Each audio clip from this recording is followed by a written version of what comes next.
Hello, it's June 2008 and this is a quick tour of our house and garden project 3 years after we moved here.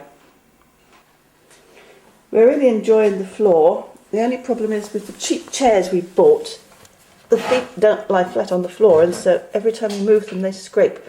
And when we stick those little pads on the bottom, because the feet are not flat on the floor, they just squish the pads off again. I've even tied this on with sticky tape and it's coming off. The old cupboards have gone back and that works really well. We've painted everything white and brought as much light as we can in. Here is our new lobby. Toilet. Little basin. If we'd known it was going to be put in the corner, we would not have asked for a square basin, but a corner basin. But the builder never pointed it out, so tough. The toilet. There's a screwdriver on top because we have a dual flush system. We have a pipe coming from the mains, and we have to turn the little screw nut to make the water coming that way. And we have another pipe coming from outside the back of the house.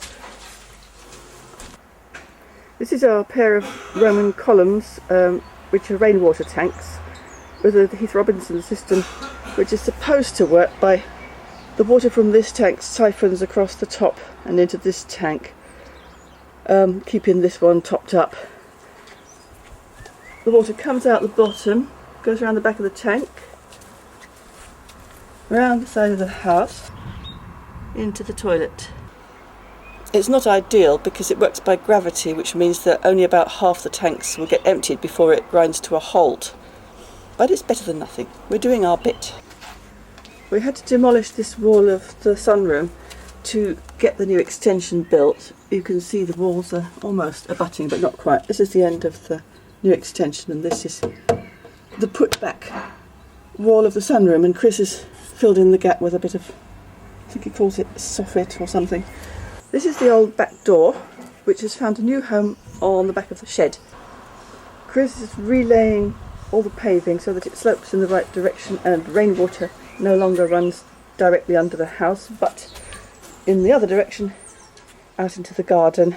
There's a courgette, there's some broad beans, and supposed to be carrot seedlings behind.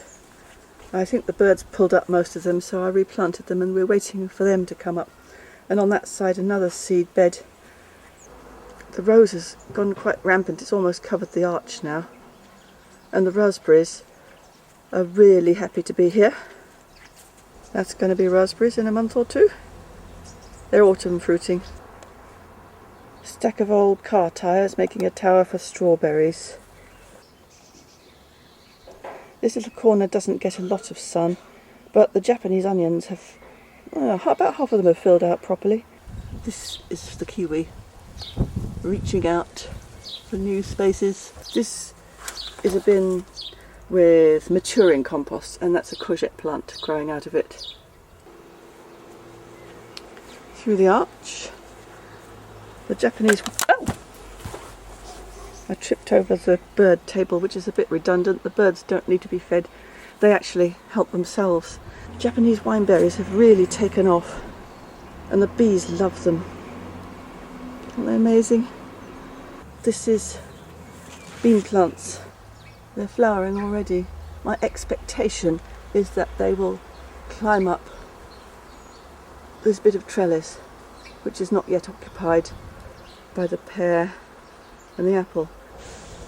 And here's the pond, which the dragonflies and birds love. Here's the arch over the bridge.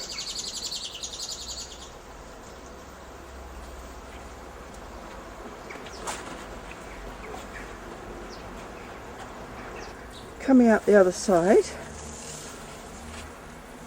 this is a hebe which was self-seeded and I planted it here. It's a bit of a dark corner, but it seems okay so far. It's got some little purple flowers coming out. Now behind this bench, this is some horse manure which we got free, but it hadn't been rotted down, so I've covered it with plastic and it doesn't pong too much. Another of those hybrid berries, forgotten its name. Yeah, it could do with a bit of sequestered iron. The leaves are looking a bit yellow, but lots of fruit. And then on the fence behind it, the thornless Oregon blackberry, I think it is. And that also is doing pretty well. Rhubarb, rhubarb, rhubarb, rhubarb, rhubarb, rhubarb, rhubarb. Oh, a spider. A runner bean. I put them all along the fence. I just thought they can blend in, but their orange flowers do stand out somewhat. There's more bean flowers along with the cherries in the cherry cage. This amazing achillea. And the shape of the achillea flowers is echoed by the shape of the black elder flowers here behind the tiger.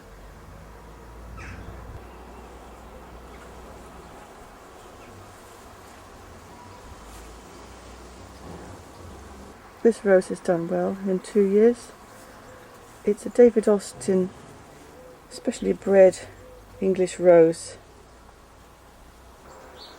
About 3 houses ago I had one of these roses, and the perfume was incredible. It was so strong with a hint of citrus in it, and I always wanted to get another one.